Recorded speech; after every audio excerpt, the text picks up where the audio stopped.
Clinical pharmacology is the study of all aspects of drugs as they relate to humans, covers all of the processes that it takes to turn a drug from a molecule discovered in a laboratory to a medicine that can be used to make a real difference for patients.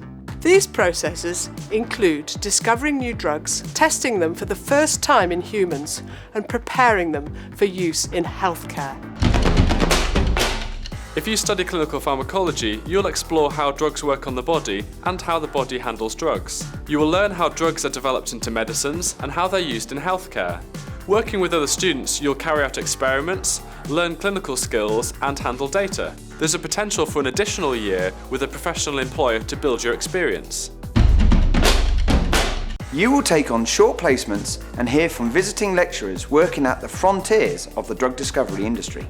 Throughout the course, you will be developing skills that you will use in the real world. You will be learning about the most up-to-date treatments that have been developed and that are in development.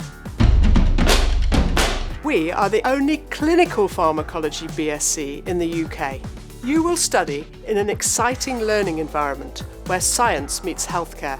Our campus is shared between the university and one of the UK's largest teaching hospitals, as seen in 24 Hours in A&E. Start a career of experiments, surprises and discoveries.